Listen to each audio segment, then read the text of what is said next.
ሰላም ጤና ይስጥልን ውድ የቻናላችን ተከታታዮች ፕሮግራማችን ቤተሰቦች፣ ይህ አብዲራባ ቲዩብ ነው። ፕሮግራማችንን ላይክ በማድረግ እንዲጀምሩ፣ አዲስ የሆናችሁ ሰብስክራይብ በማድረግ ለዚህ ቻናል ቤተሰብ እንድትሆኑ፣ እንዲሁም ይህንን ፕሮግራም ከሀገር ውጭ የምታደምጡ የቻናላችን ተከታታዮች የሁል ጊዜ ድጋፋችሁን በሱፐር ስቲከር፣ ሱፐር ቻት፣ ሱፐር ታንክስ ድጋፍ እንድታደርጉ በአክብሮት እየጋበዝን እሁድ ምሽት ከተጠባቂው ጨዋታ የኢትሃዱ ፍልሚያ ማንቸስተር ሲቲ ቼልሲ የወቅቱ ያልተረጋጋውን ቡድን ከ72 ሰዓት በፊት አሰልጣኙን ያሰናበተውን ቼልሲን በሜዳ ያስተናገደው የፔፕ ጋርዲዮላ ማንቸስተር ሲቲ 1-1 በሆነ ውጤት ጨዋታውን አጠናቋል። የዚህ ጨዋታ ውጤት እንግዲህ በቀጥታ ትልቁ ልዩነት ለሚካኤል አርቴታ አርሴናል ነው። የ6 ነጥብ ልዩነት በዋንጫው ፉክክሩ ላይ የበለጠ ለሚካኤል አርቴታ አርሴናል ትልቅ አስፈላጊ ውጤት፣ የራሱን ኃላፊነት ተወጥቶ በሌላው ተፎካካሪ ቡድን ላይ ጫና መፍጠር የቻለው አርቴታ እንግዲህ በስተመጨረሻም የነጥብ ልዩነቱ በ4 ቀናት ልዩነት ውስጥ ወደ 6 ከ2 ነጥብ ወደ 6 ነጥብ ሰፍቷል። ይሄ በጣም ሰፊ ልዩነት ነው። በተለይ በዘንድሮ የፕሪሚየር ሊግ የአርሴናል ጥንካሬ፣ የሲቲ የዋንጫ ተፎካካሪነት ባህሪ ሰፊ ልዩነት ያለው የነጥብ ልዩነት ነው የተፈጠረውና ይሄ ሚካኤል አርቴታ ያሸነፈው ጨዋታ ነው። በሌላ በኩል ደግሞ የቼልሲ ጊዜያዊ አሰልጣኝ ማክፋርላን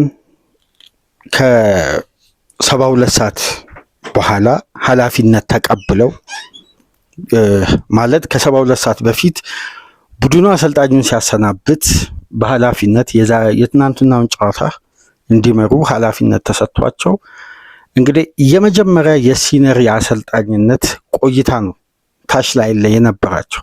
ከዚህ በፊት እኚህ ጊዜያዊ አሰልጣኝ የቼልሲ ለትናንትናው ጨዋታ የተሾሙት ባለሙያ እንደምታውቁት በሳውዛምፕተን ከ21 ዓመት በታች ቡድን ሲያሰለጥኑ ጥሩ ሙያዊ አገልግሎት አሳይተው የቼልሲ ኃላፊዎች ከ18 ወራት በፊት ኤንዞ ማሬስካን ተከትለው ወደ ቼልሲ ኤሊት ፉትቦል ዴቨሎፕመንት አንደኛው ዲፓርትመንት ውስጥ ተቀጥረው ከ21 ዓመት በታችን እንዲመሩ የተመረጡ የመጀመሪያ የታዳጊዎች ቡድን ዋና አሰልጣኝ ናቸው። እንግዲህ በኃላፊነት ይህን ትልቅ ጨዋታ እንዲመሩ ሲመረጡ በመጀመሪያ ደረጃ ከዚህ ጨዋታ ከወቅቱ የማንቸስተር ሲቲ ብቃት፣ የዋንጫ ተፎካካሪ መሆን፣ ቡድኑ በተለያዩ አጋጣሚዎች እያሳየ ያለው ተፎካካሪነት ስሜት ፍጹም አስደናቂ መሆኑን ተከትሎ ይሄ ጨዋታ ተጠባቂነቱን የበለጠ ሚዛኑን ለማንቸስተር ሲቲ ከፍ ያደረገ ነው።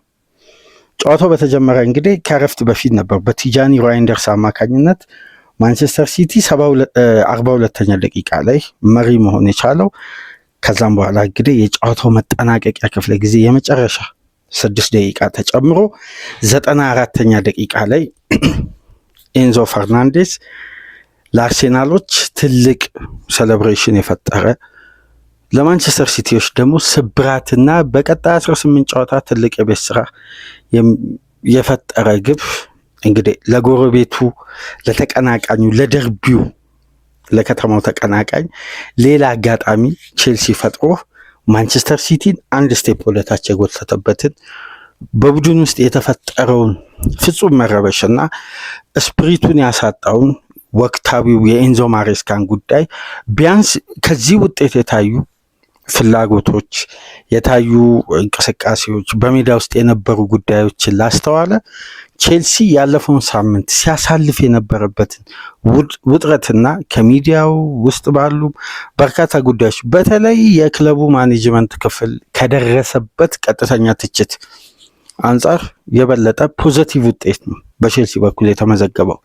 በማንቸስተር ሲቲ በኩል ደግሞ በርካታ ነጥቦች ይነሳሉ። የመጀመሪያው ጉዳይ ፔፕ ጋርዲዮላ ሰከንድ ሃፍ ጌሙን ኮንትሮል ለማድረግ የመረጠበት የጨዋታ ሲስተም፣ በተጨማሪም ጌሙን ኮንትሮል ማድረግ ብቻ ሳይሆን የአንድ ግብ ልዩነት በዘንድሮ የፕሪሚየር ሊግ ጨዋታ በየትኛውም መመዘኛ ከየትኛውም ተጋጣሚ ጋር አንድ ቡድን ቢገናኝ ዋስትና እንደሌለው ማረጋገጫ ሲሰጥ ነበር። ከዚህ በፊት ሊጉ በራሱ እንደነዚህ አይነት ጉዳዮችን ሲያረጋግጥ ነበር።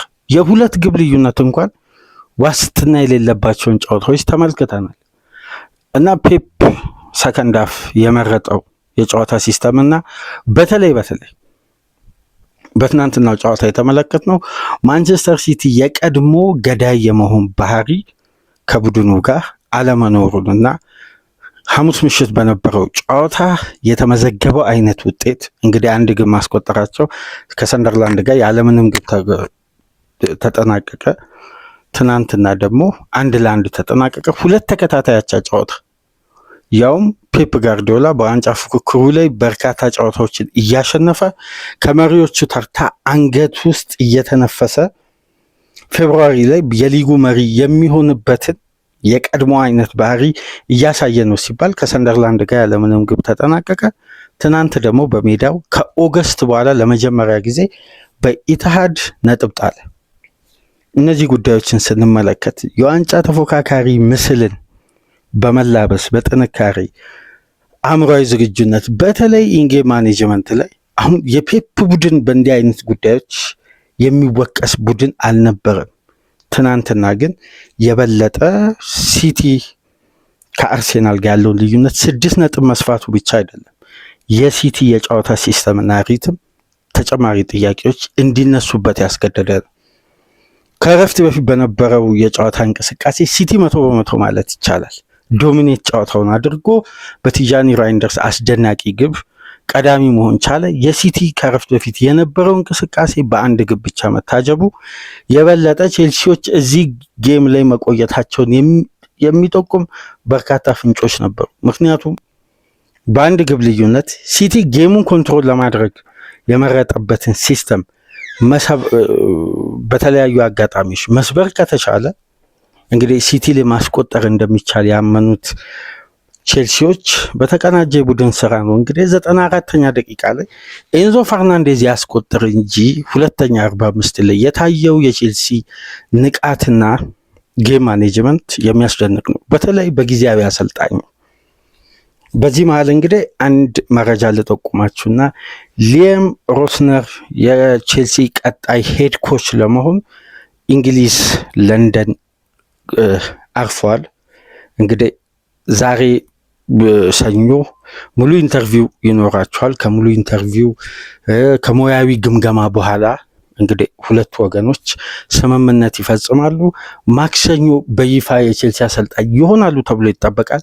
ትናንትና እነ ፊሊፔ ሉዊስ፣ ኤዲ ሃው የተለያዩ አሰልጣኞች ከቼልሲ ጋር ስማቸው ተያይዞ ቢነሳም ሊያም ሮስነር ግን ትናንትና በይፋ ለንደን ገብተዋል። እንግዲህ ዛሬ በይፋዊ የስራ ቀን የስራ ቅጥራቸውን ለመፈጸም የመጀመሪያ ስቴጅ ሙያዊ ኢንተርቪው ይጠብቃቸዋል በቼልሲ ኃላፊነት። እንግዲህ ይህን ጉዳይ ከተወጡት በኋላ ማክሰኞ በይፋ የቼልሲ አሰልጣኝ ይሆናሉ ተብሎ ይጠበቃልና ሊያም ሮስነር ከየትኛውም ጊዜ በላይ የቼልሲ አሰልጣኝ ለመሆን ተቃርበዋል። በስትራስበርግ ደግሞ የቀድሞ የወልቭስ የበርንማውዝ አሰልጣኝ የሆነው ማይክ ኦኒል በአሰልጣኝነት ሊሾም መቃረቡን እንዲሁም ታማኝ ዘጋቢዎች እየዘገቡ ነው የሚገኙት እና አሁን ላይ ሊያም ሮስነር የቼልሲ ቀጣይ አሰልጣኝ መሆናቸው የማይቀር ነው። ትናንት ምሽት ስካይ ስፖርትም ሌሎች ታማኝ ዘጋቢዎችም ይዘው በወጡት ዘገባ መሰረት ቀጣይ የቼልሲ አሰልጣኝ ለመሆን ይሄ ባለሙያ ተቃርቧል። ነገር ግን ይሄ ፕሮግራም ትኩረት የሚያደርገው የምሽቱን ጨዋታ የበለጠ እስቲ ብዙ ልንነጋገርበት የሚገባ በተለይ የማንቸስተር ሲቲ ሰሞንኛ አመጣጥና 8 ተከታታይ ጨዋታ በሁሉም ውድድሮች ያሸነፈበት መንገድ ያለፉትን 2 ተከታታይ ጨዋታ በአቻ ውጤት ሲያጠናቅቅ ምንድን ነው የተፈጠረው? ማንቸስተር ሲቲ ቤት የትናንቱን ቼልሲ ለማርታት ተጨማሪ ግብ ለማስቆጠር የቼልሲ ጥንካሬ እንዳለ ሆኖ ሲቲ እንዳለፉት ጨዋታ የነበረው የገዳይነት ባህሪ ከቡድኑ ጋር አልነበረም። ጥርስ አልባ ነበር ቼልሲ። እስቲ የዛሬ ተነባቢ የእንግሊዝ የህትመት ውጤቶች ይዘው የወጡትን የተለያዩ ጋዜጦችን እስቲ እንመልከት። በተለይ በዛሬው ፕሮግራማችን ይሄ ፕሮግራም ከተጠናቀቀ በኋላ በፉላም እና ሊቨርፑል መካከል የተደረገውን የክሬቨን ኮቴጅ የ2-2 ጨዋታ ድህረ ጨዋታ ነጥቦች እናነሳለን። 3ኛ ክፍል ፕሮግራማችን የሚሆነው አድማጮች ሩበን አሞሪም እንደ ኤንዞ ማሬስካ እንግዲህ በማንቸስተር ዩናይትድ ቤት እሳት ለኩሰዋል። ይሄ እሳት እንግዲህ እሳቸውን አሰናብቶ ያርፋል ወይስ እሳቸው በስራቸው ላይ ይቆያሉ? እስካሁን የተረጋገጠ ነገር የለም። ነገር ግን ከፍተኛ ውጥረት በማንቸስተር ዩናይትድ ቤት ተነስቷል። አሰልጣኙ በይፋ የክለቡን ትላልቅ ኃላፊዎች ተችተዋል፣ ወቅሰዋል። አንዳንድ ቃላቶችን ደግሞ ከሙያዊ አንዳንድ ሙያው ከሚፈቅደው ኢቲክስ ጋር በተያያዘም ጠንከር ያሉ ቁጣዎችን አስተላልፈዋል እና አሰልጣኙም ስላላቸው ፖዚሽን እና ስላላቸው ኃላፊነትም የገለጹበት መንገድ እንግዲህ አልተወደደም። እስቲ ያን ፕሮግራም በሶስተኛነት ይዘላችሁ ምንመጣ ነው የሚሆነው። ዛሬ የዕለቱ 7 የእንግሊዝ ጋዜጦች ከታይምስ ጀምሮ ሁሉም ትኩረት ያደረጉት በአሞሪም እና ማክፋርላን ጊዜያዊ የቼልሲ አሰልጣኝ። ኤክስፕሬስ ስፖርትንም ሚረርንም ተመልከቱ፣ ዴሊ ስታርንም ዘጋርዲያንም ይዞ የወጣው ናአይ ስፖርት፣ ሁሉም ቴሌግራፍም ትኩረታቸው የኤንዞ ፈርናንዴስ የመጨረሻ ደቂቃ ግብ የሩበን አሞሪም ፕሬስ ኮንፈረንስ ይሆናል። እንግዲህ እናንተ ጋዜጦች እየተመለከታችሁ የዛሬ ትልቅ ትኩረት በእንግሊዝ ሚዲያ የተሰጣቸው 2 ነጥቦች ናቸው። ሲቲ ከዋንጫው ፉክክሩ በ6 ነጥብ የራቀበት ወደኋላ፣ አርሴናል የበለጠ ሞመንተሙን ለማስቀጠል የሚያስችል ሌላ ተጨማሪ ጊር በራስ መተማመን ያገኘበት 2 ጨዋታ በፕሪሚየር ሊግ በጣም ብዙ ነው። 6 ነጥብ 2 ጨዋታ 2 ተከታታይ ሽንፈት አይደለም። አሁን ቀጣይ ጨዋታዋ 18 የሊግ ፊክስቸር ይቀራል። በ18 ጨዋታ 2 ጨዋታ ማለት ባለፉት የአርሴናል 20 ጨዋታ ውስጥ አርሴናል ስንት ጨዋታ ነው የተሸነፈው? 2። በ20 ጨዋታ የተሸነፈው 2 ነው፣ ከቪላ እና ከሊቨርፑል ጋር። ሁለቱም አዌይ ማች ነው። አሁን ከፊክስቸሩ ጥንካሬ አንጻር ከወቅታዊ ብቃት ስንመለከት ማንቸስተር ሲቲ ያን የጨዋታ ጌም ኦፍ ስቴት ከራሱ ጋር የነበረውን ለረጅም ዓመት ጨዋታን የመግደል ጨዋታን ኮንትሮል የማድረግ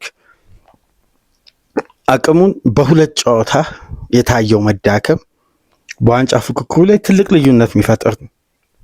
ከረፍት በፊት የነበሩ እድሎች ያልተቆጠሩበት፣ እድሎች የባከኑበት፣ ከረፍት በኋላም በተመሳሳይ ግን ከረፍት በፊት የሲቲ በዛ ደረጃ ቼልሲ ላይ ልዩነት መውሰድ የሚያስገርም አይደለም። ጎይሙን ኮንትሮል ለማድረግ አንደኛ ሆም አድቫንቴጅ አለ። ሁለተኛ ግን አንድ ምናልባት ያላስተዋልነው ጉዳይ በሜዳ ውስጥ ያሉ ተጫዋቾችን ተመልከቱ። ቼልሲ ከምርጥ 11ዱ 4 ወሳኝ ተጫዋቾችን አጥቷል። የመጀመሪያው ሞሲ ካሴዶ ነው በቅጣት ምክንያት። ሁለተኛው ከጨዋታው የመጀመሪያ ምርጥ 11 ሲወጣ ያረጋገጥ ነው የሮበርት ሳንቼዝ የክለቡ የመጀመሪያ ግብ ጠባቂ ዮርጌንሰን። እንግዲህ ይሄን ግብ ጠባቂ ሲተካ ለመጨረሻ ጊዜ በሊጉ መች ነው የተሰለፈው? ረጅም ጊዜ። የጨዋታውን ክብደት ተመልከቱ።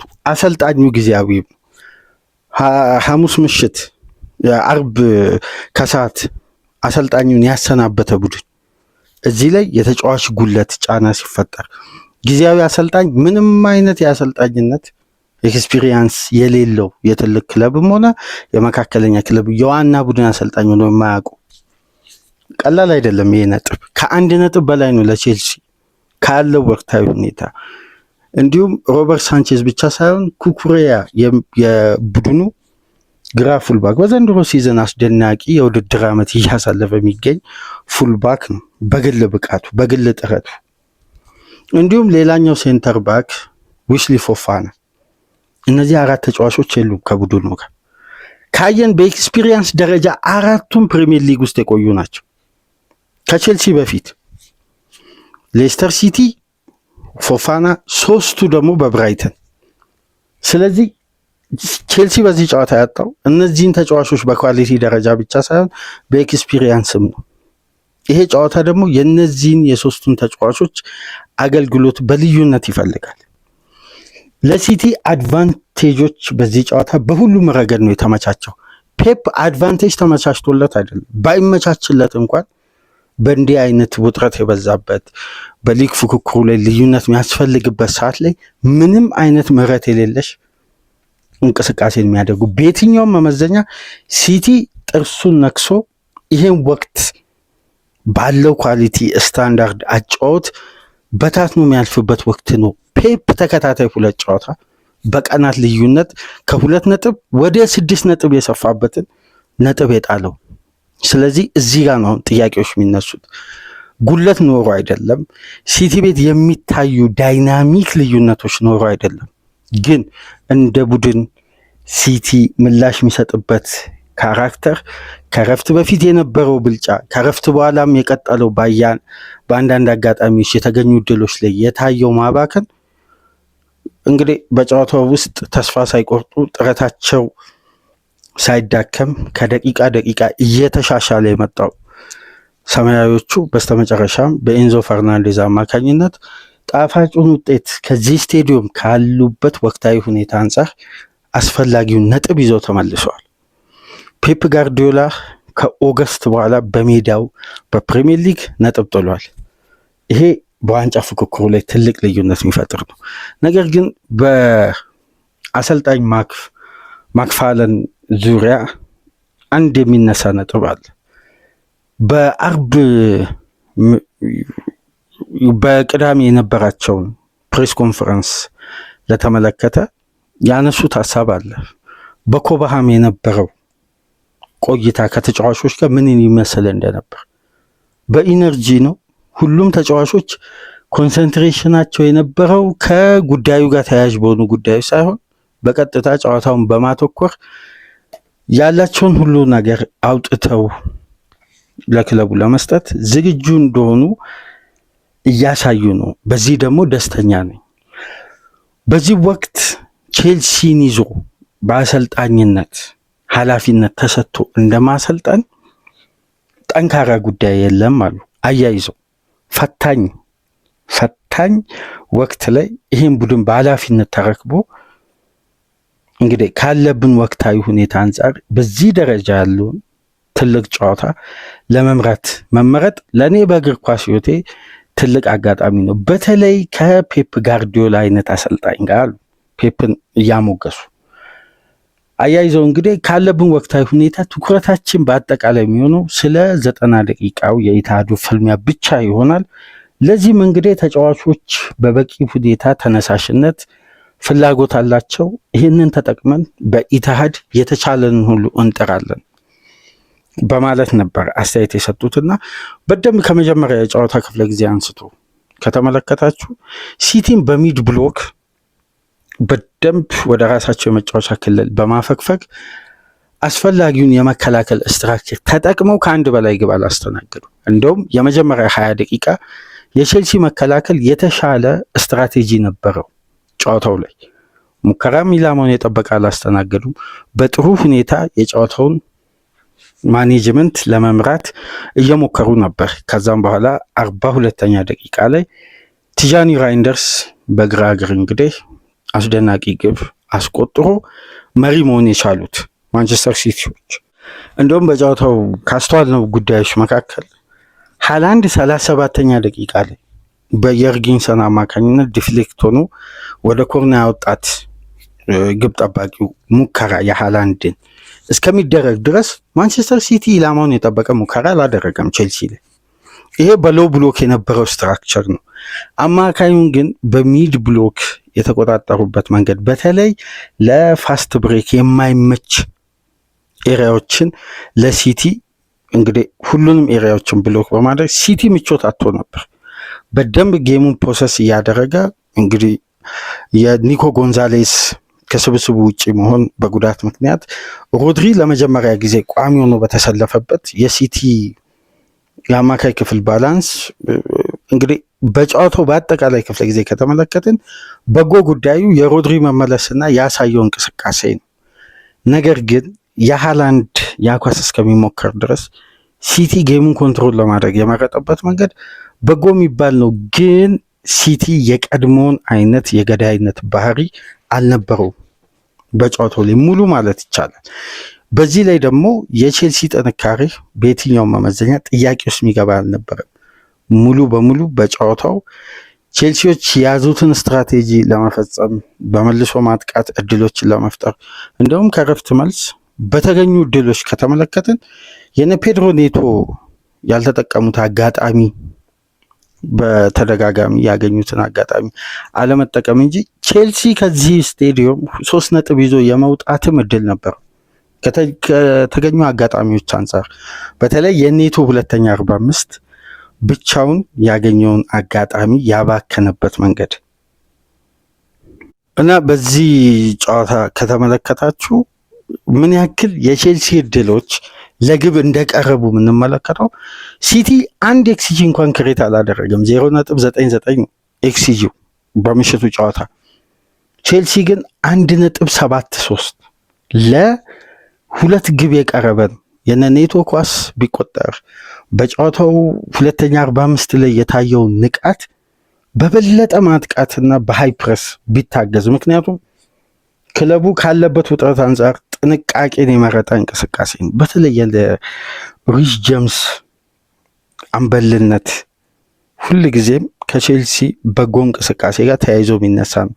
የቼልሲ የዘንድሮ ሲዝን ምርጡ ተጫዋች ሪስ ጄምስ ትናንት ምሽትም ይሄን በድጋሚ ማሳየት ይችላል። ነገር ግን በግሌ ከተመለከትኳቸው ነጥቦች መካከል የጨዋታው ትልቁ ልዩነት ብዬ ማስበው ቼልሲ ከረፍት በፊት በሲቲ ኮንትሮል የተወሰደበት ወይም አስገዳጅ የሆነ የመከላከል የሎው ብሎክ ስትራክቸር ላይ የበለጠ ኮምፓክት ሆኖ ወይም ጥብቅ ሆኖ እያንዳንዱን የሜዳ ክፍል ለመከላከል የመረጠበት ዋነኛ ምክንያት በአማካይ ስፍራ ተለዋዋጭ በሆኑ 5 የአማካይ ተጫዋቾች ባህሪ ይዞ ነው ፔፕ የገባው። ቼልሲ ላይ ኦቨርሎድ ለመፍጠር በሁሉም የመጫወቻ ክልል ከኳስ ቁጥጥር ጋር ዶሚኔት ለማድረግ ሮድሪ፣ ቲጃኒ ራይንደርስ፣ ፎደን፣ በርናንዶ ሲልቫና ራያን ቸርኪ 5ቱም የአማካይ ባህሪ ያላቸው በማጥቃቱ 4 ተጫዋቾች 4-1-4-1 ፎርሜሽን ነበር። በምሽቱ ጨዋታ የበለጠ ሲቲ የትኛውም የሜዳ ክፍል ላይ ኳስን መቀባበል ከጀመረ ያንን ኤሪያ ዶሚኔት እያደረገ መሻገር፣ ቼልሲ የግድ አፈግፍጎ በ5-5-0 ፎርሜሽን ወደ ራሱ ሜዳ አፈግፍጎ ብቻ ነው የመከላከል አማራጭ አለው። ምክንያቱም አንድ ዊንገር ቢኖር ዊንጉ ተነጥሎ ቢያንስ በፉልባክ ማርክ ይደረጋል። ነገር ግን አማካዮች እየተፈራረቁ ነው አንድን ኤሪያ ዶሚኔት ለማድረግ የሚመርጡት። በዚህ እንቅስቃሴ መሃል ደግሞ ማቲያስ ኑኔዝ እና ኒኮ ራይሊ ተጨማሪ አቅም እየሆኑ ወደፊት ይጠጋሉ። ሩቢን ዲያዝ እና ያሽኮ ግራፍዲዮልም በተመሳሳይ በሃይላይን ወደ ቼልሲ የሜዳ ክፍል ተጠግተው ይጫወታሉ። ሁሉም ኤሪያ ላይ ሲቲ እዛው በሃይ ፕሬስ ኳስን እያጨናገ እዛው ለመጫን ነበር የመረጠው። ስለዚህ በእንዲህ አይነት እንቅስቃሴ ውስጥ ፔኔትሬሽን ያለው ኢነርጂ ያለው በአማካይ ክፍል ድሪብል እያደረገ ከኳስ ጋር መቆየት የሚችል እንዲሁም ደግሞ ክለቡ ከራሱ የመጫወቻ ክልል ወጣ ሲል በደንብ ፕረስ ማድረግ የሚችል ከአንድ ኳስ በላይ የተጋጣሚ ቡድን በፕሬሲንግ ለማጨናገፍ በሚደረገው እንቅስቃሴ ላይ በሙሉ ኢነርጂ የሚጫወት ተጫዋች ያስፈልግ ነበር። በዚህ መሰረት እንግዲህ የጨዋታው ለእኔ በግሌ ትልቁ ልዩነት የሆነው ኤስቲቫውን በአንድሬ ሳንቶስ ማክፋርላን የቀየሩበት መንገድ 100% የጨዋታው ልዩነት ፈጥሯል ብዬ ነው የማስበው። እዚህ ላይ የአንድሬ ሳንቶስ መግባት የአማካይ ክፍሉን ወደ 3 ቁጥሩን ከፍ አደረገ። ስለዚህ የአንድ ለአንድ የሃይ ፕረስ ግንኙነት ነበር። ስለዚህ የሲቲ አማካዮች ከረፍት በፊት ባወጡት ኢነርጂ እየወረዱ ሲመጡ የቼልሲ አማካይ ክፍል የበለጠ በኢነርጂ ነበር። ሁለተኛው 45 በተለይ የአንድሬ ሳንቶስ የማያቋርጥ ፕሬሲንግ ከሪስ ጄምስ ጋር የነበረው መግባባት ኤንዞ ፈርናንዴዝ የበለጠ አንድ ስቴፕ ወደፊት እንዲቀርብና ከደብል ፒቮት እንቅስቃሴ ወጥቶ በአማራጭነት ወደ ክሬቲቭ አማካይ እንዲጠጋ መደረጉ በጨዋታው ላይ የመጀመሪያው ጉዳይ ሮድሪ የራሱን ስፔስ ለቆ እንዳይመጣ፣ ቲጃኒ ራይንደርስ እና ሮድሪ መካከል ያለው ልዩነት እንዲሰፋ፣ በርናንዶ ሲልቫ እና ሮድሪ መካከል ፎደን እና ሲቲዎች መነጣጠል ጀመሩ። ያኔ ስፔሶች ተከፈቱ። ምክንያቱም ከረፍት በፊት በ4-1-4-1 ፎርሜሽን እያንዳንዱን ኤሪያ ላይ ሲቲ ሲጫን በቁጥር አማካይ ስለሆኑ ፍሪ ኤሪያ ናቸው፣ አልተገደቡም እንደ ዊንግ ተጫዋች። ስለዚህ በየቦታው ላይ እየተፈራረቁ ጫና መፍጠር ይችላሉ። ወይም ለማርኪንግ ሲስተም አይመችም። በአንደኛው 15 ደቂቃ ውስጥ ቸርኪ በግራው የሜዳ ክፍል የሚጫወት ከሆነ ከ15 ደቂቃ በኋላ በርናንዶ ሲልቫ፣ በዛኛው የሜዳ ክፍል ፎደን ከሆነ ከተወሰኑ ደቂቃዎች በኋላ ቲጃኒ ራይንደርስ፣ ቸርኪ ተለዋዋጭ ስለነበር ለሃይ ፕረስ አይመችም። ስለዚህ ቼልሲዎች የበለጠ አፈግፍገውና በተለይ ወጣቱ አቼፖንግ የነበረው አስደናቂ የኳስ የማስጣል አቅም፣ በተሰለፈበት ፖዚሽን ላይ የነበረው ንቃት፣ ኳሶችን ብሎክ ሲያደርግ፣ የተሳኩ ሸርተቴዎችን ሲያደርግ፣ እንዲሁም በመከላከሉ በኩል በጣም አስደናቂ ምሽት ነበር ለዚህ ወጣት ተጫዋች። እንግዲህ ኤንዞ ማሬስካ ስንብታቸው ከሚጠቀሱ በርካታ ጉዳዮች መካከል አንዱ የዚህ ተጫዋች ውዝግብ እንዳለ ይነሳል። ምክንያቱም ሌቪ ኮልዌል ሲጎዳ እሳቸው ለቦርዱ ጥያቄ አቅርበዋል። አዲስ ተከላካይ አምጡልን፣ ባሉን ተከላካዮች ሲዝኑን መግፋት አይቻልም ሲሉ እንግዲህ የአቼፖንግን እድገት የሚመጣው ተከላካይ ስለሚገድብ የዚህን ተጫዋች እድገት ማየት አለብን የሚል ነበር ቅድመ ሁኔታ የተቀመጠው። ስለዚህ ይህ ተጫዋች እድል እንዲያገኝ ነበር ሲጠበቅ የነበረው እና አንዳንድ ጨዋታዎች ላይ አሰልጣኙ ሲጠቀሙበት ነበር። በተጨማሪ ይሄ ጊዜያዊ አሰልጣኝ ከወሰናቸው ሌላ ትላልቅ ውሳኔዎች መካከል ጃሬል ሃቶንና ሊየም ዴላፕን በተመሳሳይ 62ኛ ደቂቃ ላይ ቀይሮ በማስገባት ተጨማሪ ኃይል በፊት መስመር እንዲሁም በተከላካይ ክፍል አዲስ ጉልበት፣ አዲስ ፍሬሽ ኢነርጂን በማስገባት ተጨማሪ ጫና ለመፍጠር የመረጡበት መንገድ፣ ይህም ታክቲካል እንቅስቃሴ ነው። ምክንያቱም ረጅሙን የጨዋታ ክፍለ ጊዜ ማሎ ጉስቶ ያለ ተፈጥሯዊ ፖዚሽን በግራ ፉልባክ ነበር ሲጫወት የነበረው። ተጫዋቹን ወደ ተፈጥሯዊ ፉልባክ መለሱት። ጃሬል ሃቶን ወደ ግራ አጫወቱ። ግቧ ስትቆጠር በቀጥታ የማሎ ጉስቶ ማይነስ ኳስ ናት ተጨራርፋ ኤንዞ ፈርናንዴዝ ጋር የደረሰችው። በተፈጥሯዊ ፖዚሽን ላይ አንድ ተጫዋች ሲሰለፍ ከሚያሳየው አንዱ ትልቁ ጉዳይ መካከል በቦታው ላይ ያለውን ኤክስፒሪየንስ እና ምቾት መጠቀም ነው። ከዚህ ጋር በተያያዘ እንግዲህ በቼልሲ ግብ ላይ ቀጥተኛ የተጫዋቾች ለውጥ ታክቲካል ውሳኔ ነበሩ። የአንድሬ ሳንቶስ ሁለተኛ 45 ለአማካይ ክፍሉ የሰጠው ተጨማሪ ነፃነትና ከራሳቸው ሜዳ ክልል ወጥተው ለማጥቃት በመልሶ ማጥቃት በሁለቱም የሜዳ ክፍል ሲቲ ላይ ጫናዎችን ለመፍጠር የመረጡበት የታክቲክ እንቅስቃሴ አስገራሚ ነበር። ሲነር አሰልጣኝ አይመስሉም።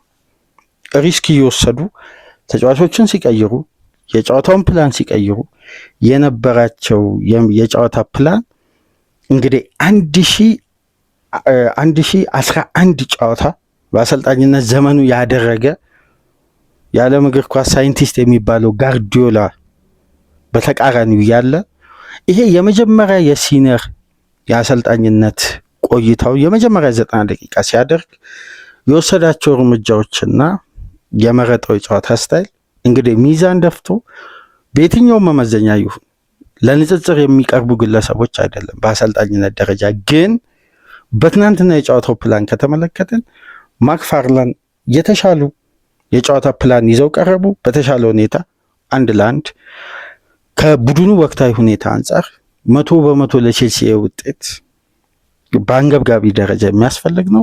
ጥሩ የሞራል ስንቅ የሚሆን ለዚህ ወጣት ስብስብ በፕሪሚየር ሊጉ ከ19 ክለቦች ብቸኛ ክለብ ነው 24 ዓመት ከ156 ቀን ላይ የሚገኝ በአማካይ ወጣቱ ስብስብ በሻምፒየንስ ሊግም ወጣቱ ስብስብ በፕሪሚየር ሊግም ወጣቱ ስብስብ ቼልሲ ነው።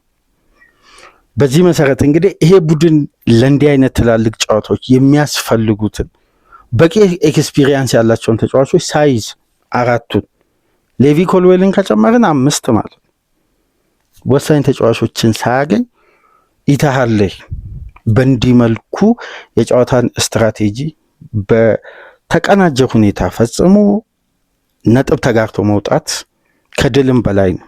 ከወቅቱ የቼልሲ አለመረጋጋት አኳያ ስንመለከትና ታክቲካሊ የነበረው የቼልሲ ሁለተኛ 45 የጨዋታ ፕላን እንግዲህ ጊዜያዊ አሰልጣኙን ከማድነቅ ውጭ ሌላ ምንም አይነት አማራጭ ምርጥ የጨዋታ ፕላን። ምክንያቱም ሲቲዎች እየተዳከሙ በመጡበት ፖዚሽን ሁሉ ተጨማሪ ጉልበት እየቀየረ ነበር የጨዋታውን ፕላን ሲቀይር የነበረው። ለምሳሌ ትልቁ ጉዳይ ያሽኮር ግራፍዲዮል ቁርጭምጭሚቱ ላይ ባጋጠመው ጉዳት ምክንያት ተቀይሮ ሲገባ አብዱልከሪም ኩሳኖቭ ነው ቦታው ላይ ተቀይሮ የገባውና በቂ የዘንድሮ የውድድር ዓመት መጀመሪያ በሲዝኑ መጀመሪያ አካባቢ በቀኝ ፉልባክ ቦታ ሲጫወት የነበረው ይሄ ሴንተር ባክ ረጅም ጊዜ በቋሚነት አልተሰለፈም ወይም ደቂቃ አላገኝም። ነገር ግን አስቸኳይና አስገዳጅ የነበረው ለውጥ ስለነበር የግራፍዲዮል ጉዳት እዛ ፖዚሽን ላይ አብዱልከሪም ኩሳኖቭን አስገቡ።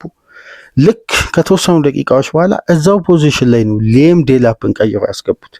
ከዛም በኋላ ቼልሲ ጫና ሲፈጥር የነበረውን በደም ከተመለከታችሁ በቀኙ የሜዳ ክፍል ነው።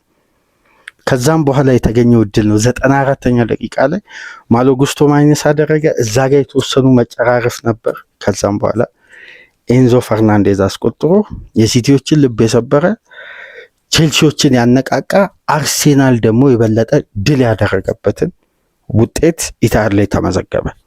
ነገር ግን ከሰሞኑን በአርሴናል ፕሮግራም በማንቸስተር ሲቲም በተለያዩ ጉዳዮች የምናነሳው አንድ በልዩነት ትልቅ ነጥብ አለ። ማንቸስተር ሲቲ ከወትሮ ባህሪ መላቀቁን ከሚያሳዩ ምልክቶች መካከል አንዱ የሃላንድ ጥገኝነት ነው። ተጫዋቹ ለሁለት ተከታታይ ጨዋታ አላስቆጠረም። ሲቲ 3 ነጥብ ማግኘት አልቻለም። ሲቲ እየተቸገረ ነው። የኖቲንጋም ፎረስቱ ጨዋታ በቲጃኒ ራይንደርስ እና በራያን ቸርኪ ግሩም ግቦች ተሻገሩ፣ ግን ቀጣይነት ያለው የግብ ተሳትፎ አልነበረም። ለምሳሌ ሃላንድ በመጀመሪያ 17 ግቦችን ሲያስቆጥር በሁሉም ውድድሮች 13 ጨዋታ ነበር ያደረገው ለማንቸስተር ሲቲ። አሁን ተጫዋቹ የሚገኘው 26 ግብ ላይ ነው በሁሉም ውድድሮች ለማንቸስተር ሲቲ። ነገር ግን ከዚህም በኋላ አሁን ተጫዋቹ በመጀመሪያ 13 ደቂቃ የመጀመሪያ 26 ግቦችን ሲያስቆጥር በሁሉም ውድድሮች ለሲቲ 17 ግቦችን ሲያስቆጥር 13 ጨዋታ ነበር ያደረገው። ከዛም በኋላ ማንቸስተር ሲቲ 30 ግብ አስቆጥሯል ለምሳሌ። ከዛም በኋላ ከነዚህ 26 በሁሉም ውድድሮች ለሀገሩ ለሲቲም በሻምፒየንስ ሊግ በሁሉም ውድድር ካስቆጠረ በኋላ በመጨረሻው ደግሞ ተጫዋቹ ያስቆጠራቸው 8 ግቦች ሲቲ እንደ ቡድን ደግሞ 30 ግብ አስቆጥሯል። ከነዚህ 30 ግቦች ውስጥ የነበረው የሃላንድ 8 ግብ ነው። በመጀመሪያ የሲቲ 26 ግቦች ውስጥ የሃላንድ ተሳትፎ 17 ጎሎችን በማስቆጠር ነበር። ይሄ ማለት በቡድኑ ላይ የ9 ግብ ልዩነት ሌሎች ተጫዋቾች ናቸው ያስቆጠሩት። የማንቸስተር ሲቲ 74.5% ግብ የተገኘው ከሃላንድ ነበር። የመጀመሪያ 3 ጨዋታዎች ላይ ሲቲ እንደ ቡድን 26 ግብ አስቆጠረ። ሃላንድ ከዚህ ውስጥ 17 ማስቆጠር ቻለ። ከዛም በኋላ ሲቲ ያስቆጠረው ግብ 30 ነው። ከ30ው ላይ ግን ሃላንድ ያስቆጠረው 8 ነው። 22 ግቦች የተገኙት በሌሎች ተጫዋቾች ናቸው።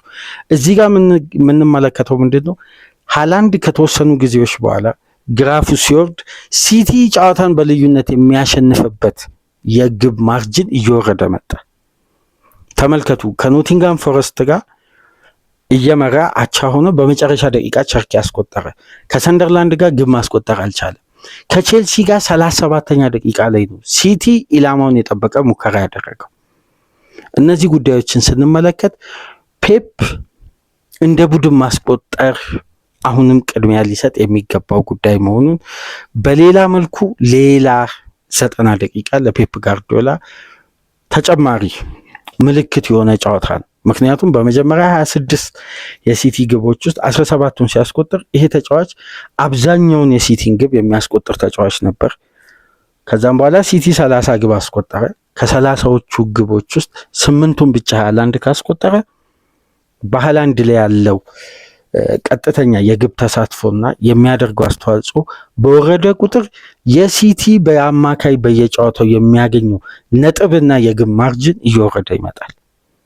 ከዚህ በፊትም እያነሳን ነበር። ቡድን ሲያስቆጥር ነው አንድ ክለብ ዋንጫ ሊያነሳ የሚችለው። ሁሉም ዲፓርትመንት አስቆጣሪ መሆን አለበት፣ በካራክተር ደረጃ ማለት ነው።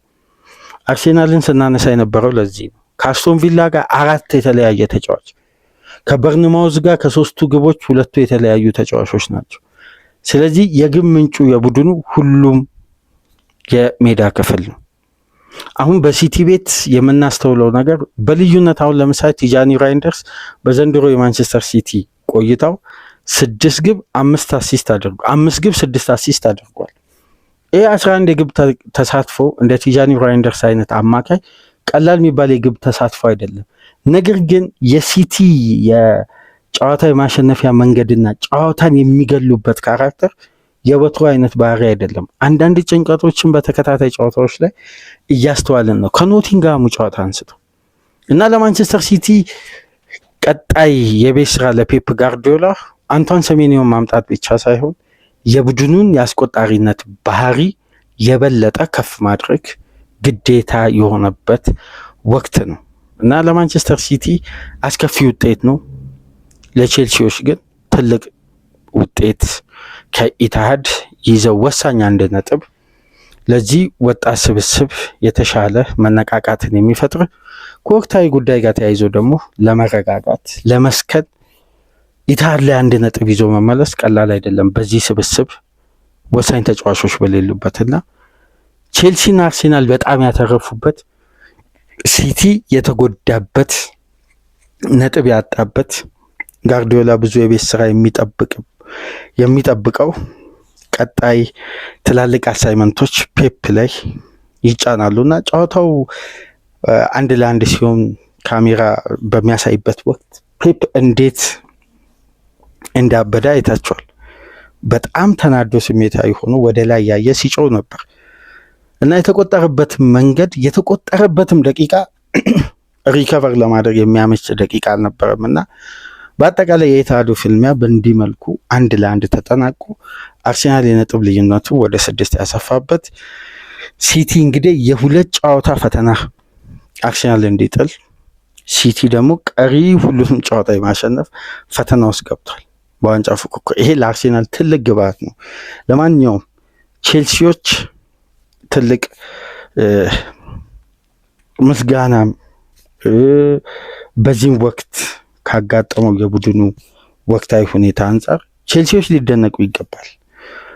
ፓልመር ጨዋታው ላይ ልዩነት ለመፍጠር ተቸግሯል፣ ግን ተቀይራ የገባችው ይሄ ብራዚላዊ ተጫዋች ግን በደንብ ትኩረት ልናደርግበት ይገባል። ያገኘውን ደቂቃ በአግባቡ የሚጠቀሙ እንደውም ከምናስታውሳቸው ጨዋታዎች መካከል የኖቲንግሃም ፎረስት፣ የበርንሌ እንዲሁም ከማንቸስተር ዩናይትድ ጋር ቼልሲ በጎዶሎ ይሄ ተጫዋች ከገባ በኋላ ይሄ ብራዚላዊ አማካይ ደቂቃውን በአግባቡ ይጠቀማል።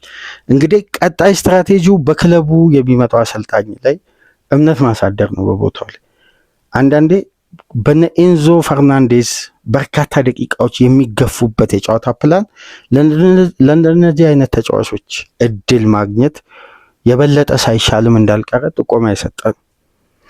ኤንዞ ፈርናንዴዝ በምሽቱ ጨዋታ ልዩነት የፈጠረችውን ግብ አስቆጥሯል። አስደናቂ ነው። ግን አንድሬ ሳንቶስ የነበረው ሚና የበለጠ ትልቅ ክሬዲት ያስፈልገዋል።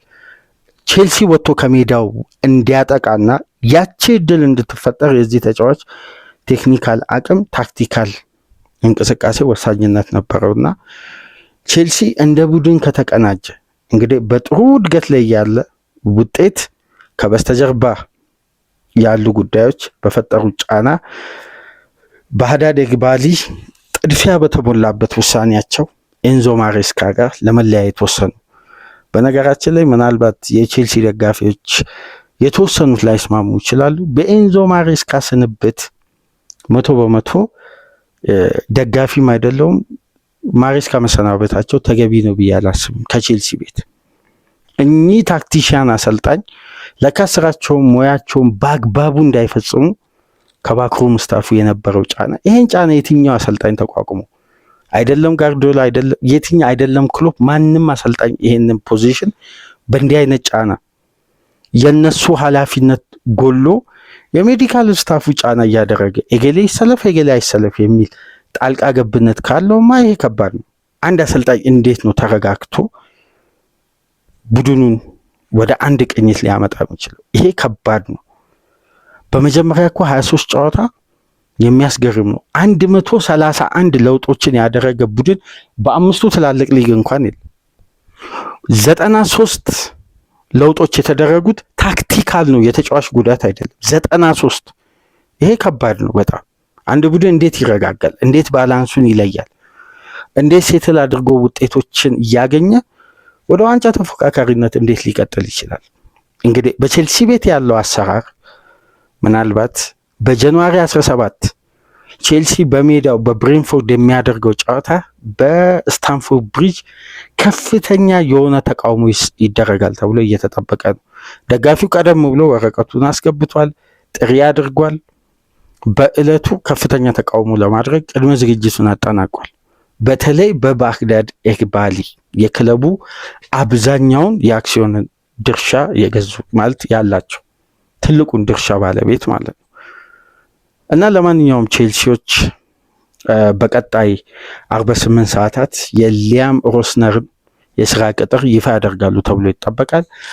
ይሄ ወጣት የ41 ዓመት አሰልጣኝ ወደ ለንደን ኤርፖርት ትናንት ምሽት መግባቱ ተረጋግጧል።